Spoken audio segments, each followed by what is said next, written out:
It is time to breathe again on the latest Breath of Fresh Air webcast, streaming live on YouTube, Facebook, and Twitch. So, you have me, Charles Taylor. Patrick Brackett is there with us, and Stan is back with us as well. So, what's going on, YouTube?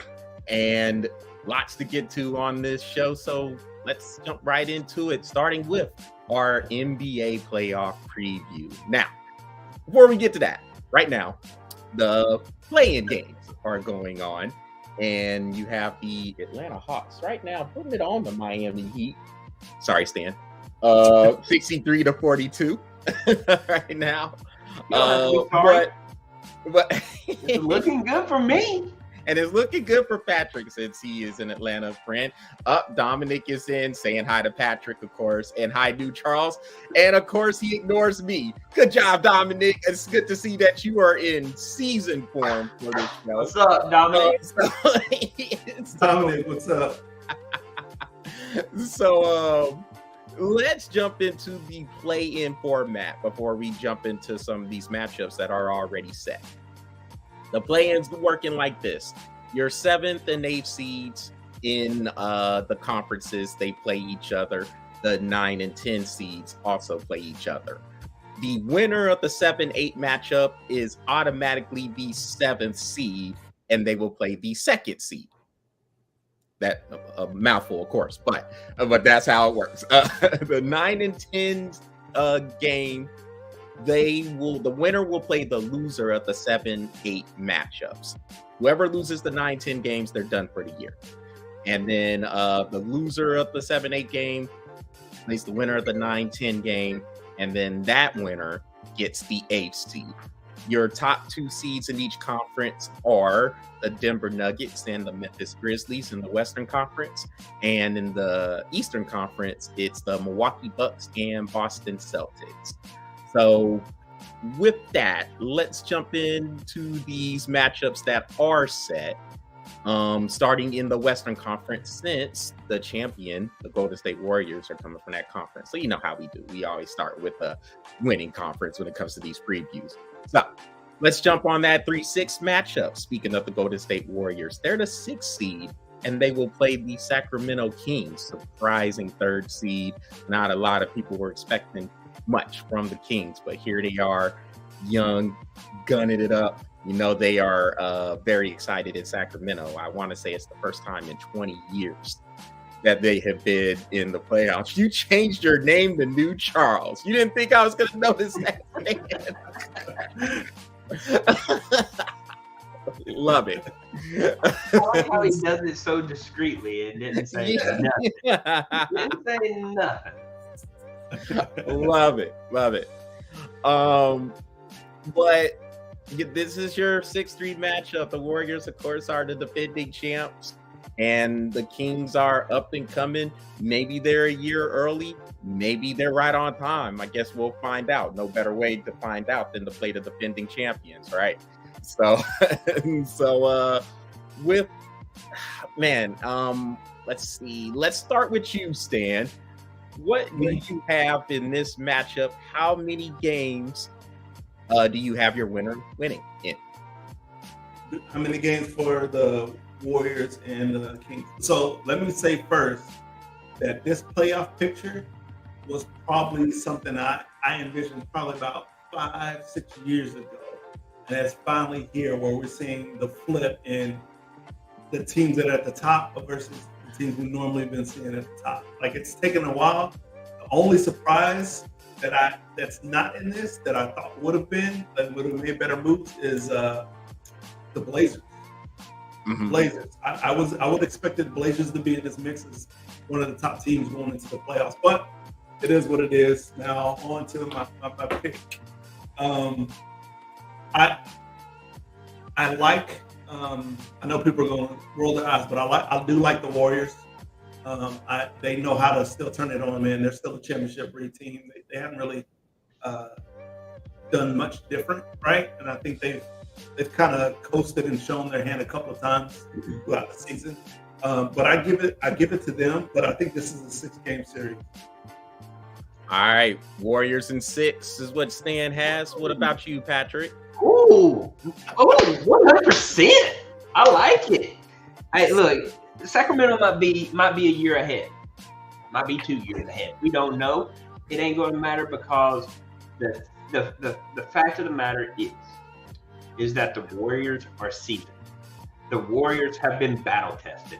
The Warriors have Steph Curry, Klay Thompson, Draymond Green, and the list goes on. And if they get it, and looking like they're going to get a healthy Andrew Wiggins, it's hard to beat a Golden State Warrior team that is 100%. And you have to beat this team in 7 games, you got to beat this team in 7 games. It looks really good for the Warriors. I got the Warriors in 6, and would not surprise me one bit if this is about the time, because they're really starting to get things up, figured out. They're getting this whole road thing that's going on. I like the Warriors in 6. I have nothing to add because I agree with both of y'all. I have Warriors in 6 too. The Kings are exciting. I don't know how many games y'all have caught of Sacramento playing, but that is a fun team to watch. They just throw caution to the wind. They're coming out there. They want to get up and down the court, get as many shots up as possible. Mike Brown has done a great job in his first year. The press. Yeah, very good. Man, they are really good with the press too. Yes. But yeah, the seasoning that the Warriors have, that tried and true proven product that they have, it looks like they are getting it together at the right time, and it's just tough to go against them in this scenario. So yeah, I'm with y'all. Warriors in 6. Dominic has Kings in 6 though. He sees upset, and he can't stand Klay Thompson either for whatever reason. But he wanted to throw that in. We'll get on those conference finals matchups that he has in a minute too. Very good. We'll put a pin in that one because we'll come to that one in just a minute. So, but he's got Kings in 6, so he's going against all of us in that one. But yeah, we got the Warriors in 6. Well, for the 5 matchup, this is an interesting one. You have the Phoenix Suns sitting there in the 4th seed going against the LA Clippers. Now, there's a lot of question marks with this series, and most of it has to go toward the health. Can these dudes stay healthy? Can Kevin Durant stay healthy for Phoenix? Can Chris Paul stay healthy for Phoenix? For the Clippers, you have Kawhi Leonard. Can he stay healthy? Paul George is still out. And from what I've heard, he's going to miss, I guess, maybe the first couple of games in the series. We'll see just how he comes back from that knee injury. That knee injury, if you saw it, that looked bad.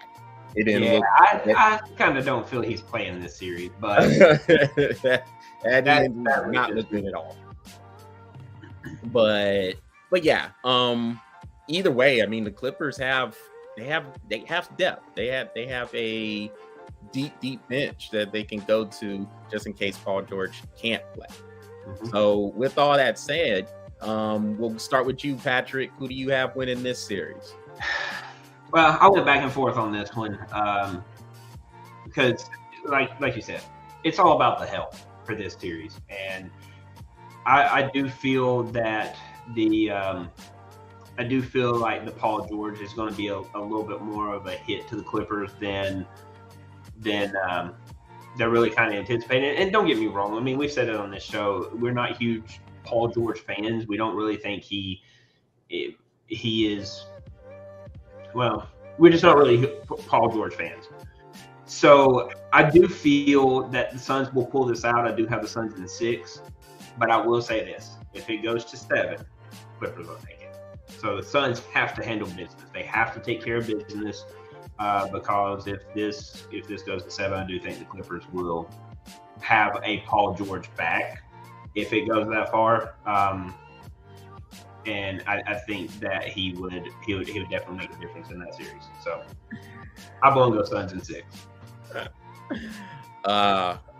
Dominic is just loving all your opinions right now, except for that Warriors one. But except for that Warriors one, he's really not gonna like a couple of my choices. He ain't gonna like any of mine, as usual. Stan, who do you have? I think this is a battle of the old heads. I think it's really about veteran play, and PG being out, it's definitely going to hurt. They need them, not necessarily for all the buckets, but they need that veteran play. That's just this series. Complimentary piece, right? Yeah, a series is set for that. So, man, I'm with you. I think it's the Suns in 6. I don't think the Suns are going to get past that. If, like, for instance, if it goes 7, then I think, like you said, the Clippers could edge them out if it goes long. But if they can get them early and get on them, then I give it to the Suns. So you got them in how many games? I'm sorry, 6. All right, I was laughing because Dominic just got on me again saying I need to call you New Charles. I got to get it right. So you are New Charles now. I got the Clippers winning the series. Okay. So here's the thing.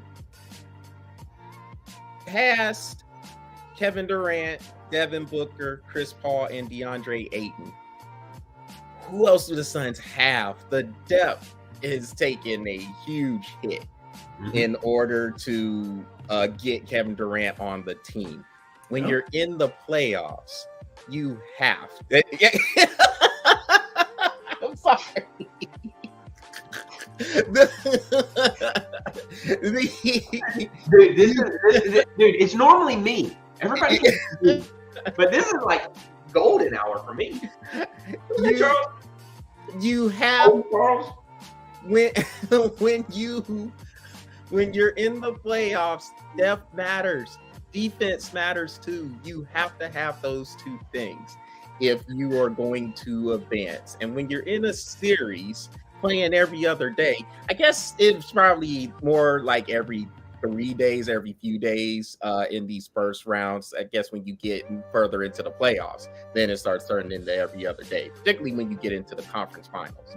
Even still, the depth it's a factor, and the Clippers can go 10. That's one game, Dominic. One game. You can't go off of one game. This is a series now, and we're in a different top part of the season now. But the Clippers, they can go 9-10 deep on their bench, even without Paul George. Phoenix, besides those two, unless you get a good performance from Cam Payne and Torrey Craig, a couple of those dudes that really haven't been heard from, I guess, as the season has gone along, they're going to be in trouble. And look, Kevin Durant and Chris Paul, these are older players. Chris Paul just gets more like ornery and crotchety with each year because people just search him out defensively and just pick and roll him to death, post him up to death.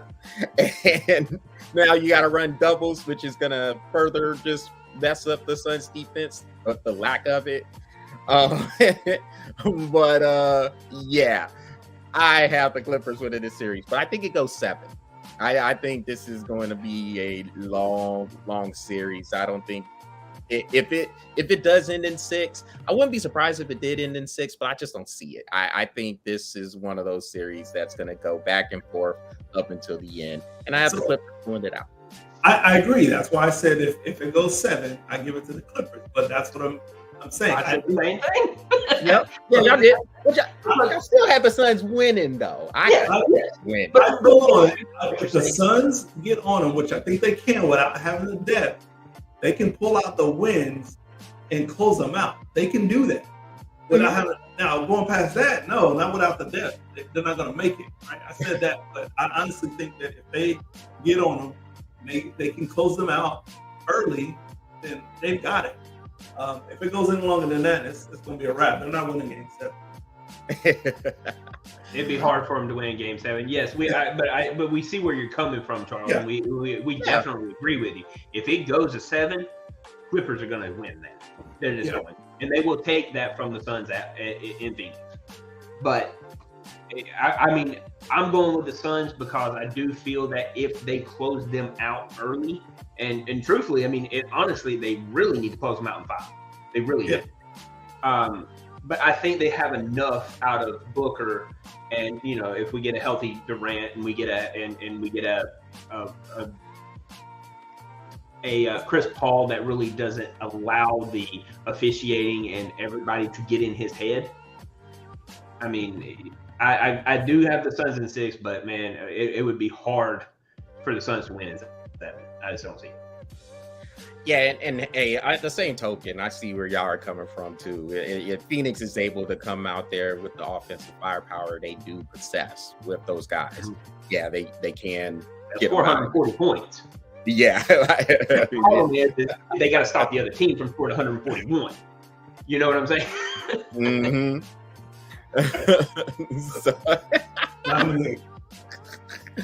Oh man, Dominique just let me have it. It's funny. That's all right. Keep bringing the energy there. Let's go to the Eastern Conference and let's take a look at those matchups. The 3-6 matchup is the Brooklyn Nets and the Philadelphia 76ers. So, is this the year Philly can make a push? Here they are at the 3 seed. Joel Embiid looks like, if you're to ask me, I think he will probably win the MVP award. Better. Of course, because if he's not on the court, 76ers are 0-82. I mean, you have Nikola Jokic, of course, in the running for the Nuggets. Giannis Antetokounmpo is also right there. Of course, Milwaukee is the number 1 seed as well. So, I mean, he's going to get some looks as well. And I still think Jason Tatum should get some looks myself. But he's probably 4th, maybe 3rd, just depending on who you're talking about with the voting. But Joel Embiid is leading this Philly team. And they look like they built some depth up. James Harden, we'll see if he can show up in the bigger moments. We know how that goes with James Harden. But with Tyrese Maxey, Shake Milton, those dudes coming off of the bench, Philly looks like they got some depth going on there. For Brooklyn, they have recovered nicely. A lot of people looked at them trading Kevin Durant away, trading Kyrie Irving away, saying we're just going to start this rebuild and then we'll get ready for the lottery. But what they have is a lot of just good players there. Spencer Dinwiddie, Mikal Bridges, Cam Johnson, and who was Cam Thomas. I think he just kind of wakes up just wanting to score 40. He's got at least 4 or 5 40-point games that I've seen from him. So in the past 3 weeks. Right there. So you got to put that in there too. And then just to put that on top of it, since they have traded Kevin Durant, they've won like 8 out of 12. Yeah, they got on a nice little streak, man. And Jacques Vaughn, as the coach, got to give him credit too for keeping everything together. So interesting matchup here. Stan, who do you have winning this one and how many games? I'm gonna go with Sixers winning. I like the Nets. I like their energy and how they've been playing ball since they cleaned house. I don't think that was expected, but it's been nice to see for them. But I'm gonna give the edge to the Sixers because of playoff experience. It hasn't gone well for them in the past, but I think, like you said initially, this is their shot to kind of run deep in the playoffs. So if they're going to do it, they're going to do it now. I don't think the Nets are going to go quietly because, again, if you got somebody putting up 40, that means you got to play good game. Again, this is going to be a long one, right? A long one. I think this can go 7, but I give the edge to the 6. Patrick, who do you have? Y'all are probably going to look at me going crazy on this one. I got Sixers sweeping. I don't think Brooklyn. I don't look. Yes, you have somebody dropping 40, right? That's fantastic. But you ain't dropping 40 if you got double guarded. He's going to have to find outlet passes. He's going to have to orchestrate a beautiful game with the Sixers. Joel runs the court. He's going to run the game. He's going to do his thing. Sixers are 4. I think that was a shock. No, I'm going to shock a lot of people with that one. But hey, look. Brooklyn has made a lot of good moves, man, and they look really good. They look better without all the crap that they've had to deal with Irvin and Durant. And look, they cleaned house. So I don't think they're really trying to push for anything. The fact that, yes, they should try to push for go as deep as they possibly can. But I just think I think eventually that lack. But look. So here's the thing, Patrick. Between your prediction and Dominic's comments, that's why I was just like, I don't know where to respond first. So like, well, I just think Joel takes over in game 1. So I got Sixers in 4. So in a rare state of agreement here, I'm going to go with Dominic here, and he has 76ers in 5, and that's what I have there. I think Brooklyn can get a game. You got brownie points, bro. And yeah, I might be. What was I? 10 billion on the. Yeah. You're like 9,999,000. Yeah. You moved up 1. So yeah, I think Brooklyn can get a game at home. Maybe it's one of those things, one of those last stand things. Philly wins the first 3 games. Brooklyn's showing a lot of pride because they don't want to get swept, and they come out and maybe they catch Philly sleeping. Yeah, lackadaisical a little bit. Like, yeah, we got this, and then Philly comes back home and they put them away. I think Brooklyn's going to scrap. They won't make things easy for Philly. It's just one spot for you, Dominic. As long as I can move up a spot from 10 billion, I guess I'm doing all right. But I do have Philly in 5. I think, Joel Embiid, they really don't have an answer for him. And the other perimeter players around them, I think they'll play. They'll do their thing. They'll do enough to maintain and just keep everything on the even keel, and it'll be enough. They just have too much for Brooklyn. Good team. This is a good story with the Nets, and I think because of the players they do have, they're definitely building something there, and it seems a little bit more homegrown. We'll see what happens if there's another period where a couple of big free agents come through and they just say, hey, screw these younger players, we're going to go ahead and throw it all in the hat. But right now they are building something pretty good. It won't be enough in this series. So I have Philly in 5. The 4-5 matchup in the East, this one's pretty interesting too. The Cavaliers is the 4 and the New York Knicks as the 5th seed, kind of coming out of nowhere with this one. Now, you remember a lot of people felt when the Knicks signed Jalen Brunson for the big contract they gave him, people were looking at it like, oh, this is the same old Knicks. They over here just shelling out money for average player. But Jalen Brunson, he could be the most improved player this year. And he was already playing well down in Dallas. You think the Mavericks miss him right now? Anyway, that's another topic. We'll jump on in a little bit. But I got a lot to say about that one. Yeah. Pretty disappointing. Very disappointing. But with the Knicks and Cavs, this looks like a matchup that I see this one going either way. Definitely interested to see how you guys feel about it. Patrick, we'll start with you on this one. Who do you have in this series and how many games? So I agree with you. I can see this one going either way. Knicks, like you said, they're coming out of nowhere and just playing really good ball. But too much Mitchell, too much Garland, too much Allen. I do think the Knicks will be scrappy, but I will go Cleveland in 6. All right, Stan, what you got? Same for me. I think it could go either way. What I saw the Knicks play ball when everybody wasn't, right? That's kind of how they got here.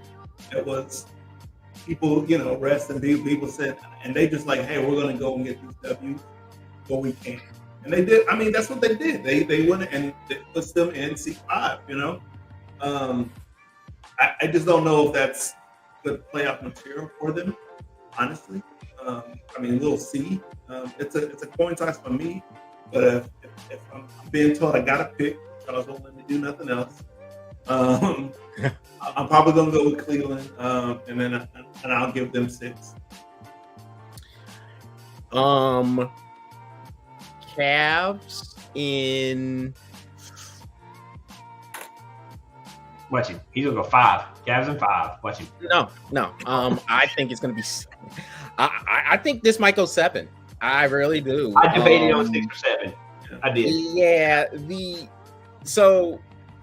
The Knicks we'll have to see how Julius Randle is looking as well. RJ Barrett has played well for them. The dude off the bench, Emmanuel Quickly.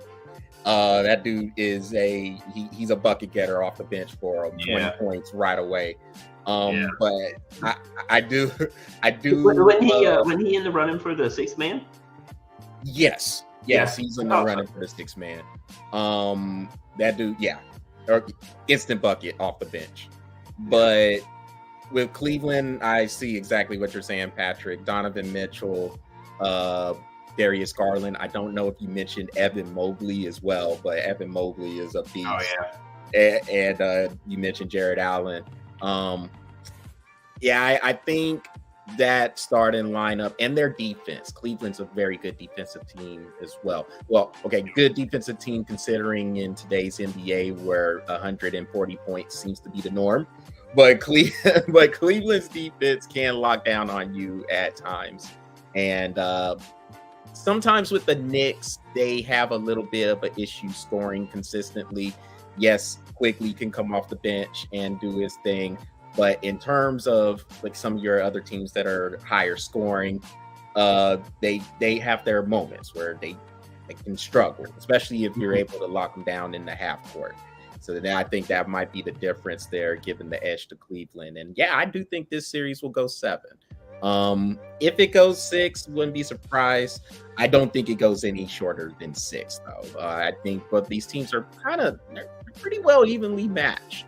But I think the defense and Donovan Mitchell's scoring ability, I mean, that dude, he can drop 50 on you in a hurry.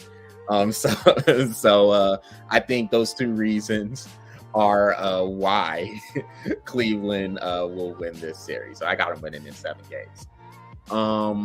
So going back over to the Western Conference, I mentioned your top 2 seeds are the Denver Nuggets and Memphis Grizzlies. So the question I will ask is, out of the play-in teams, so you have the LA Lakers, Minnesota Timberwolves, New Orleans Pelicans, and Oklahoma City Thunder. Out of those 4 teams, can any of these 4 teams upset those top 2 teams in the West? Dude, we'll start with you with this one, Stan. If you were to pick one, who would it be that could make some noise? No, I don't like any of them. I'm gonna be for real, man. Like, if you're picking someone to come in, win. First of all, anybody that's gonna play the 7th seed between the Lakers and Timberwolves, I don't like their matchup with the Grizzlies. Grizzlies are balling. Like, you gotta catch them really often. Right, to sneak one in on them. And then for 9-10 potentially 7 moving up. They got to win twice to get there, and then go against the fresh Nuggets. I don't see any of these teams coming off of these wins and then having to play twice or even once, and then going and meeting 1 or 2 and then doing well. I don't know that they have the legs in them. I hadn't seen it. I'll be surprised if that were the case. What about you, Patrick? You're not picking a team at all? No. I don't High five. Because I ain't taking any of them either.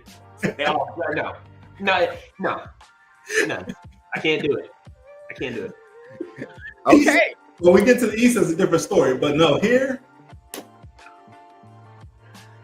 Okay. So check this There's out. no upset coming from those 4 teams. I'm just sorry. They're just not. Okay, I think Dominic's coming though. Yeah, Dominic he's off the chain right now. But I'm gonna disagree with y'all, and here's why. You going Minnesota? You're not gonna like this. I'm just gonna go ahead and say this right now, especially you, Patrick. You're not gonna like this. Oh, but then I'm leaving. I'm leaving because I know where you're going. See ya. You can go. If you go I'm out. Leave studio. You will disappoint Dominic if you leave. But I know I can't do that. I can't leave him with old Charles and new Charles. No, but look, here's the thing. And now you mentioned the Grizzlies, Stan. If the Lakers do play the Grizzlies, if they go ahead, beat Minnesota tonight, and they end up playing the Grizzlies in the second round, this is a dangerous matchup for the Grizzlies because while they are balling, they're injured and they are missing some big people. And Steven Adams isn't supposed to play. Brandon Clark, they missed him. He's out for the year. If you have to face, and look, we know the Lakers have to stay healthy. Anthony Davis is class. I get it. LeBron's been banged up too. But the trades, those trades that they made before the trade deadline, that made the Lakers pretty formidable. Now, I'm not saying they're going to go to the conference finals. I'm not saying that. But Stan, again, I like how you changed that name up too. You think I didn't catch that? And so the Lakers, that's a dangerous matchup for the Grizzlies. And with LeBron and with AD, they do have the championship pedigree there. When they're still healthy, they are still 2 of the top 10 players in the league. With Memphis being beaten up in that front line, this is a dangerous matchup for the Grizzlies. Now, look, the Grizzlies might just say, hey, we're just going to still just run you out. We're going to score 130, and we're just going to play small ball. So then it will be a contrast to styles. The Lakers will definitely have to slow that down. They will not be able to run with the Grizzlies if they get up and down. But because they do have Anthony Davis and some better depth, because the Lakers had no depth at all before the trades. 0 depth. They were like with the Suns. Sorry, Dominic. They were like a couple of players. But dangerous matchup if the Lakers can get out of there. Denver, I guess I just have to see Denver do it in the playoffs. Like they're finally whole. Jamal Murray is back. You have Michael Porter Jr. back. Aaron Gordon's playing well, and of course you got Nikola Jokic. Just have to see them do it in playoffs. Now, I don't think their matchup, whether it's OKC or the Pelicans, I don't think they really give them much of a threat. If the Pelicans had Zion Williamson ever, then maybe they could. But since it doesn't look like he's coming back, I think Denver will be okay. But yeah, watch that matchup if the Lakers do play the Grizzlies. So I'm glad. Let me put it to you like this, Charles. Let's say the Lakers. Don't get me wrong. I think the Lakers can win 1 out of 2 games, right? I think they could. So yeah, they match up with the Grizzlies. You mean to tell me you don't think the Grizzlies are gonna come and show out? No, the Grizzlies are coming. Man. Like I'm not. Grizzlies would do. The Grizzlies came out like the Lakers. Man, come on. They're gonna put everything they got at them. No, I'm not saying the Grizzlies are gonna run away. No. The Grizzlies are gonna be ready to play. They're gonna run, but I just think the depth, especially with Steven Adams and Brandon Clark in now, That's going to hurt their depth a little bit. And if it does turn into a long series, look, it would have to be like how y'all say the Suns and Clippers need to be if the Suns are going to win. I think the Grizzlies got to get them out of there. Get them out. Like 5 games. If they don't, and so it's a Lakers. If the series does go a little bit longer, that's not a good look for the Grizzlies. Now, it might not be a good look for the Lakers either because they have the older team. So it could work either way there for sure. I'm just saying the Lakers could be threatened to the Grizzlies.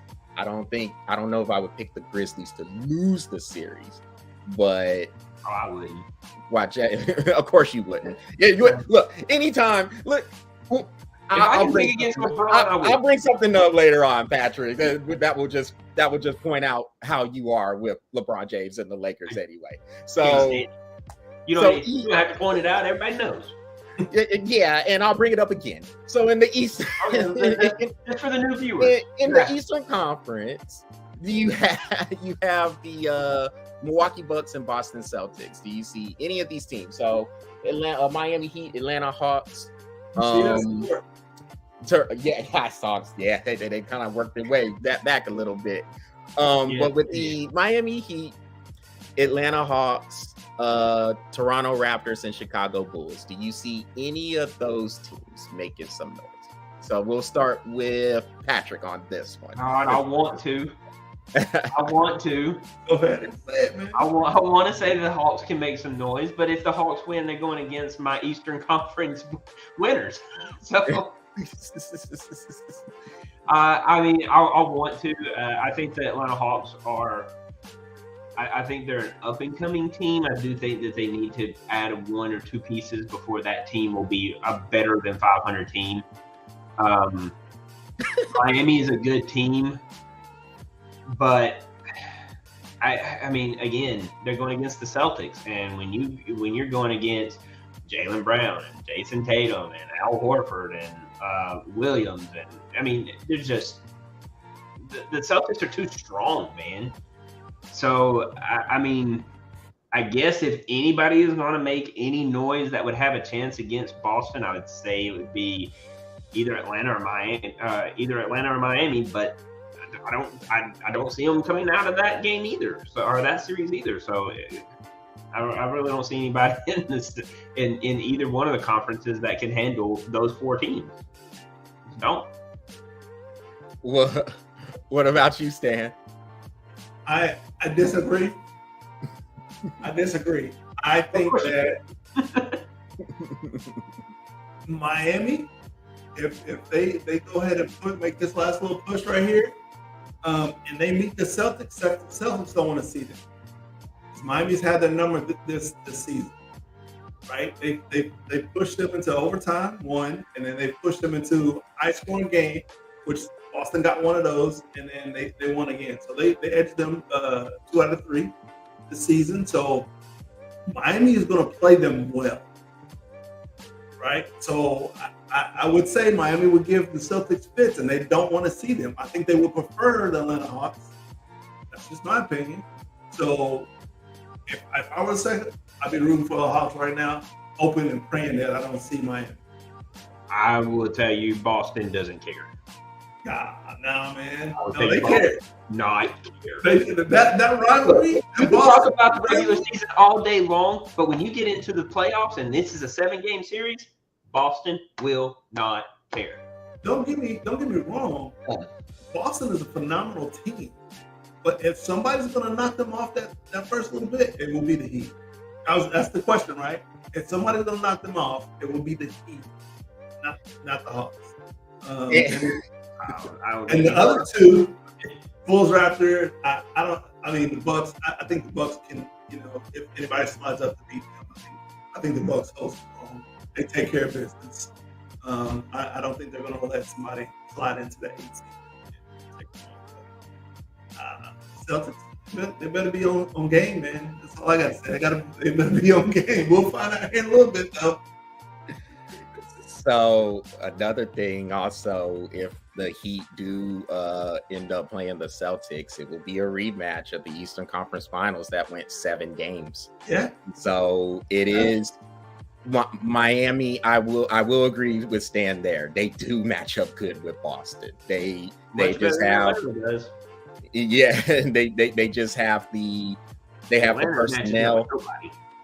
Yeah, they have the personnel and they have the coaching. I mean, Eric Spoelstra is as good as it gets as a coach. So just from that alone, you give Miami a puncher's chance. So yeah, that if there is a team who, I mean, they went to the NBA Finals a few years ago, the same cast, or mostly the same cast, and they were in the Eastern Conference Finals. Yeah, I would probably, I'm with Stan. I would say I'm with Miami. I don't think they would beat Boston in the series, but if that series went 7 games, wouldn't surprise me at all. Not at all. I think Boston will have a fight. They'll have a scrap if it is the Heat. So finally, who are your finals matchups? So we'll start with you, Sam. Ooh, so for the finals, I think I'm gonna give the nod coming out of the East to the Bucks. I think they're gonna handle business. They play really. I mean, they've been consistent, man. They're gonna play good ball.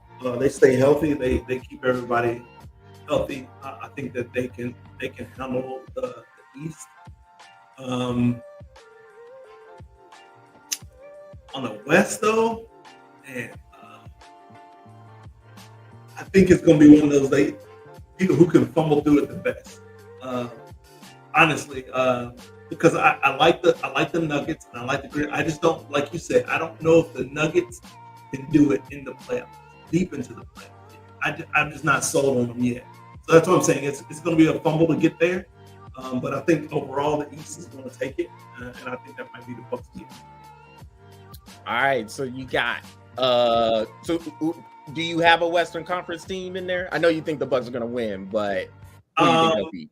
Man, I'd be hard pressed to say. I think it's Grizzlies to sneak through. Honestly, like if the matchups work out for them, I think it's theirs to sneak through. But again, I think it's just going to be like who fumbled the best or at least to get there.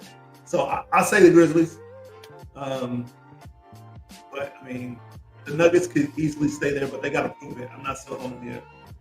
Gotcha. All right, so I'll pencil you in for Grizzlies Bucks in the NBA Finals.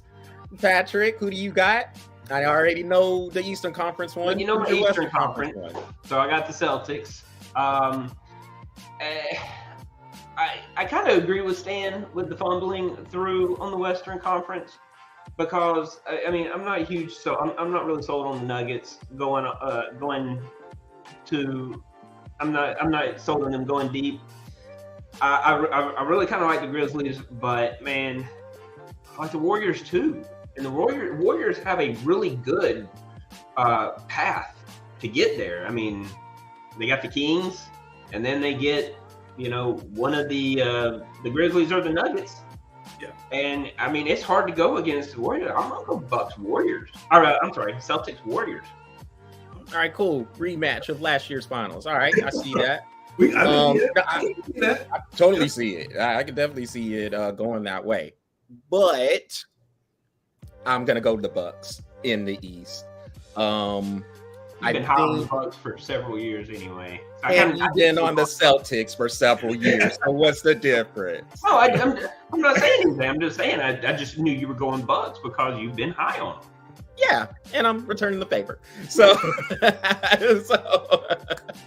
so no, but here's the thing, man. I think Milwaukee, they know they had an opportunity last year, and they had those Celtics down 3-2 with the game being in Milwaukee. And Jason Tatum went off at 46 points, and they had to go back to Boston, and Boston put them away. I think Milwaukee kind of learned some things from there. He calling you a potty mouth, Patrick. Good. Well, he wasn't gonna like my finals. I told you he was. He gonna call me a potty mouth and more things too, because I got the Warriors too. So I got the Bucks and Warriors coming on now. So here's where I was going with your with the LeBron James logic, Patrick. And it's not necessarily for the Lakers as it was for a few years ago when we were talking about the Cavs, when LeBron was with the Cavs. We didn't think the Cavs good to where they were just far and away better than everybody else in the Eastern Conference. Mm-hmm. But who were you going to trust to beat them in a series? The answer never came because Cleveland still continued to come on now. That's how I feel about the Warriors right now. And I think with that, with their experience, with that tried and true product, I don't trust the Nuggets. I don't trust the Grizzlies. The Suns, I don't trust their depth. The Clippers, I don't trust their health. I mean, there's just so many question marks. The Kings, I think they're too young right now. I mean, there's just I can't really look at any of these teams and say with confidence they could knock the Warriors out. And as long as they have Steph, as long as they have Steph Curry and Klay Thompson and Draymond Green together with that core and Steve Kerr as a coach and the depth that they have coming off the bench, Andrew Wiggins. Yeah. What's the other kid? People. Poole? Yeah, Jordan Poole. Yeah, Jordan Poole. Yeah. They're going to be tough. So I will say this, right? I like the Warriors. I'm a fan. I was happy that they won last year. I didn't mention them because I just don't know if they got it in the tank for another run. Like, I would love to see them. Don't get me wrong. I just don't know if they got it in the tank. These younger teams that I've expected to be in the playoffs a long time ago are finally here. And I think that changes the landscape for the Warriors. You know what I mean? I just don't know how. Totally agree. Grizzlies, Kings. You know what I mean? It's like everybody that's there are teams that I'm like, I would have expected to be there like 3 years ago. They're finally here. Changes the landscape. Before, Warriors are seeing the Lakers, the Clippers again, seeing a lot of the same teams. These are different teams in the playoffs. So that's why I'm not sure. I fully respect their game, and like you said, coaching, all that, they still got the same people. But to go all the way back, again, I'm still on it. It's a fumble through. And if the Warriors, I wouldn't be surprised if they did fumble release and make it there again. I just don't know yet. All right, so let's see. So I got Warriors and Bucks. Patrick got a rematch of last year's finals between the Warriors and Celtics, and Stan got the Grizzlies and Bucks. All right, I like the matchups. I like all three of them because all three of those can happen for sure. Huh? It would be very interesting to see the Grizzlies and Bucks. I also think it'd be very interesting to see the Celtics and Grizzlies.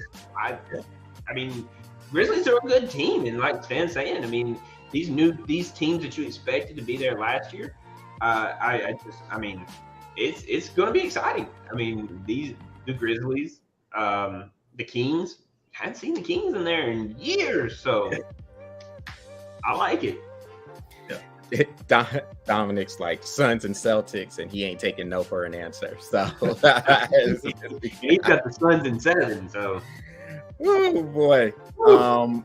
Now, I will tell you this: if he comes on here and the Suns win it in 7, we gotta eat it, bro. I gotta eat it. I'm not. Well, I'd definitely wager on that. And if I lose, hey, I'd tip your cap. You knew something I didn't. Oh man. Well, all right. Well, we're gonna talk about the Mavericks here for a little bit. That disgrace. Look. So Patrick and I, we talked about it a little bit last week, and where we had caught them was when they were talking about potentially sitting down Luka Doncic, sitting down Kyrie, and we were like, no, man, they're right there by the play-in. They'll be all right. No, they they straight up tanked. Just threw it away, gave up on the season for a 10th draft pick. It's a disgrace. It's despicable how they just quit. Just hey, how about that bet? So yeah, all right, yeah, I'm gonna read that. Let me see. Stan, what are your thoughts about the Mavericks while I'm seeing what Dominic says? Well, yeah, the Mavericks jacked this one up royally. But I mean, do you expect anything else from Mark Cuban? Like, come on, the dude, he's got that. That's just all him, right? That's his persona. Is like, we're gonna do what we want. I'll take the fine. He's shown it. How many fines are you taking for his team and doing whatever? He don't care. He's like, look, I want to roll. Now, if it would backfire, the investigation comes out, yeah, you said to people, you're sandbagging, then you lose that lottery you thought you were going to get. That's probably what should happen. But yeah, no, man, they went too far with this one because, like you said, people showing up to see your people play, and then you're going to do something like this. The NBA has been doing it too much, man. I'm just not a fan of that. Like, I get players can say, "Oh, we're just doing it." Like, man, you're like, if you're just intentionally not playing, then y'all need to change something, right? If you can't go that long, then change up the season, do something. Don't just sit there because people are paying good money to come see you, and we don't get nothing. It sucks.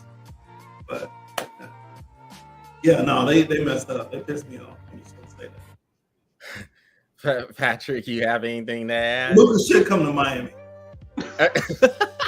Yeah. Yeah. Come on. I that's what I was actually waiting on right there was Stan to say that. I was waiting on that. No, I 100% agree with you, Stan. Well, New Charles, whichever one we are now. Stand again. Go stand again. I agree with you, man. It's like this. It was like, so I was watching, I told Charles this, I was watching the Boston Celtics and the Atlanta Hawks. I was watching the last game of the season. And I knew for a fact you're not going to see, you weren't going to see Young, you weren't going to see Murray, you weren't going to see Tatum, you weren't going to see Brown, you weren't going to see anybody, right? But I do have to give a shout out to Derek White. Derek White still freaking played.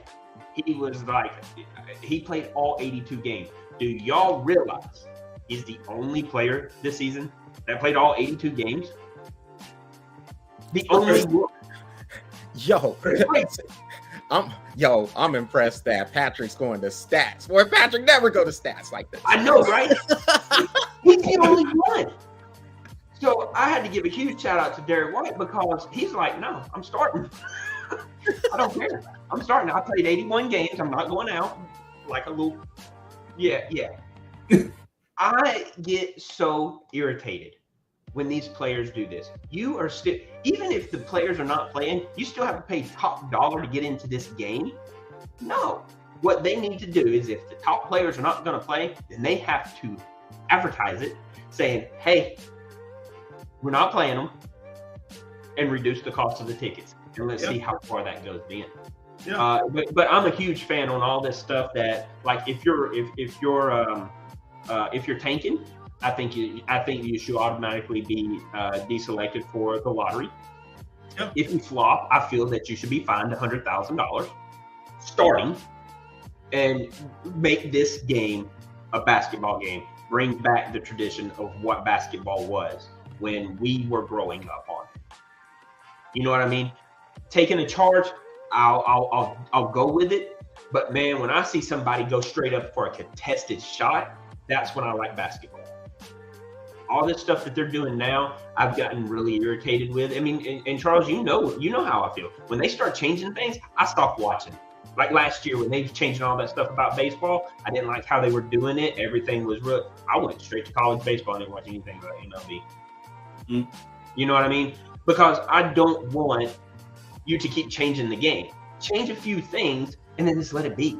But I want to see old school basketball. I do not like going to a game, and I felt bad for all those people who thinking they were going to come in and see Tatum and Brown and Horford and White and all that, and they got all the bench players from both teams because it was already set. Now, I get it from that point. You want your guys to be healthy going into the playoffs, but come on. If this was the era, if this was Michael Jordan's era, crap wouldn't be happening. And I want it back. So Patrick, a couple of things here. You're getting the challenge from Dominic. He's saying, I want to say he needs Mikal Bridges. Played all 82 games. So we're gonna have to go to the stat checker for that. I can chase that. Yeah. So and you know what? Even if he did play all 82, that's 2. All right. It still goes right into what I'm saying. Nobody does it anymore. And you're right. Nobody does that. I do not like that. Get out there and play. I mean, I'm gonna tell you right now, if I was in the NBA, 40 years old, you ain't keeping me on. If I'm healthy, I'm playing. I don't care. I don't care if I drop 40, if I drop 1. Put me on the court, put me on the field, something, I'm playing. It ain't happening. So yeah, he meant Mikal Bridges. He said autocorrect got him. And to your bet, no, that has never happened in Dominic. I am never, ever going to be a fan of the Cowboys. That is not happening. I don't care what bets come through. That's not happening. So we will give you the props if the Suns do win the championship. But no, I am not becoming a Cowboys fan. That won't happen. Now, what I will do, what I will do is if Phoenix does win, I will wear. I will wear a Cowboys jersey. Can we do that? Can we do that, Dominic? I'll wear a Cowboys jersey. Since you're gonna call me scared for not calling for not taking that bet, I'll wear a jersey. I'll do that. If the Suns win the championship, I will come on here. I will get somebody who is a Cowboys fan, and I will get their jersey, and I will wear that. I'll proudly wear a Dak Prescott jersey. Okay, depends whose jersey. Is Dak Prescott okay? Can I get away with Dak Prescott or Micah Parsons? Can I get away with that one? You're gonna have to let me know which one. He said it depends on who it is, but yeah, I'll wear a Cowboys jersey. Let's see what is next on the docket. Bridges did even with the team change. 83 games. All right. Cool. There you go. Cool. And even still, like what Patrick said, man, that's it. 2 players, man. Yeah. Like, I mean, that's pathetic. He said, all right, so he wants Ezekiel Elliott. Well, Elliott ain't with the team anymore. I know he was there for 7 seasons. But will he be? Yeah, he might come back. You're right. Hey. Will he be? He testing the waters. The water is a little cold out there. He was there for 7 seasons, so I can see him coming back under like a restructured deal, whatever it is. You get about 3-4 million a year, maybe 5, because it is. I mean, it's rough for running backs, rougher running backs right now. So that market's rough. So yeah, he might come back. We'll see. So real quick, we're gonna do some rapid fire things here. Kliff Kingsbury, he is going to USC. Now, here's the question with this one. Will it be more entertaining watching Kliff Kingsbury coach under Lincoln Riley or Bobby Petrino coaching under Jimbo Fisher at Texas A&M? Which one is going to be more entertaining to see? We'll start with you, Patrick. What you got? That should be a series right there. Both of them, they should be a series on Netflix. I'm gonna say who's the coach under Jimbo Fisher? Bobby Petrino. Yes, that one, of course. That one. We've got 2 soap operas, right? Like that's gonna be so fun to watch how that is going to work. My goodness. I mean, the USC, that's a joke. Honestly, anybody coaching under Lincoln Riley is a joke. But somebody, Petrino going under Fisher, let's see how that works out. I would love to see how that. I mean, that seems like a hire because we're fixing to replace Fisher because he can't coach. That seems like to me. Stan, do you agree? Hey, I think it's the same in both scenarios. Exactly. I think it's, hey, we're gonna try you out, but we got someone in the wings that can easily slide in there because we've seen it. I mean, how many coaches got mid-season got swapped out, right? Oh, happens all the time. So I mean, as soon as I saw that, I was like, oh, they're stacking the deck. I see what's going on here. I see what's going on. Go ahead and lock them in. Nobody else can get them. But yeah, like why? Jimbo. Why would you do that? Unless you're, you know what I mean? Unless you're trying to make moves. Why? Come on, that's just drama. Ah, man, I do just kind of thinking about it. I said, yeah, man, you got two combos here. Both of these dudes are supposed to be the offensive coordinator, and they both have head coaching experience too. There's going to be a lot of clashing of egos in both of those situations. Here's another rapid fire one. So, Odell Beckham Jr., he finally signed with the Baltimore Ravens. Does that move pretty much solidify Lamar Jackson coming back? We'll start with you on this one, Stan. What you think?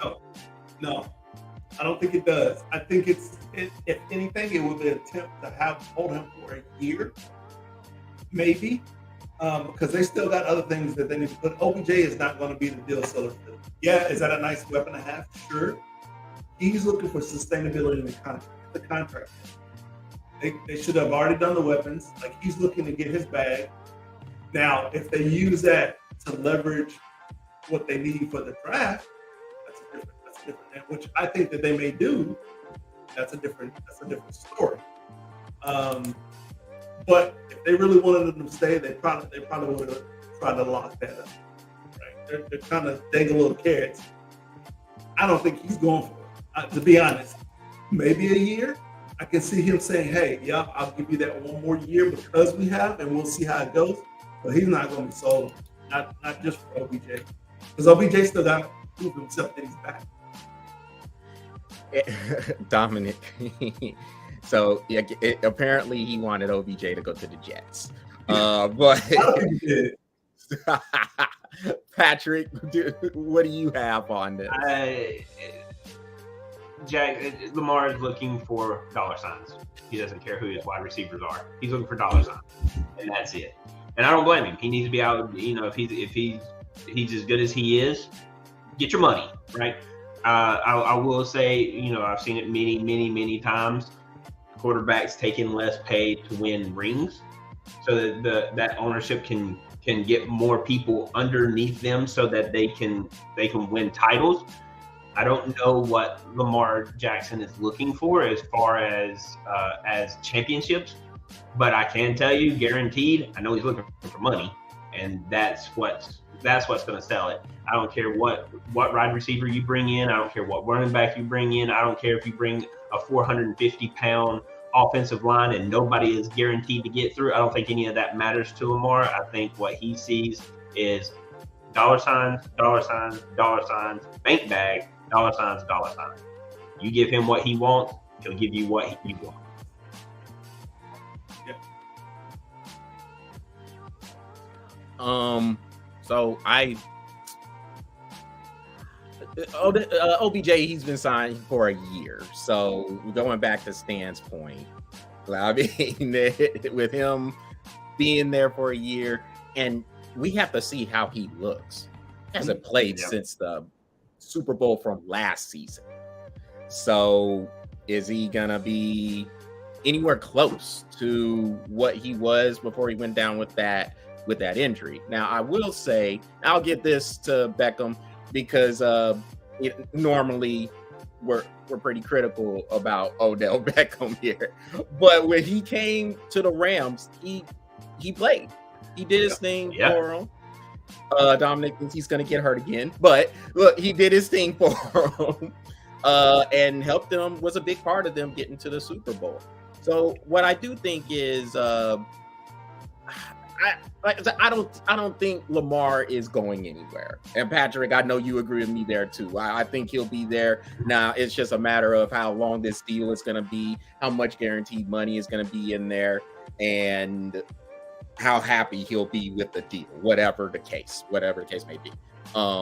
But we don't think he's going anywhere. He'll be with Baltimore. If he is going to be with Baltimore.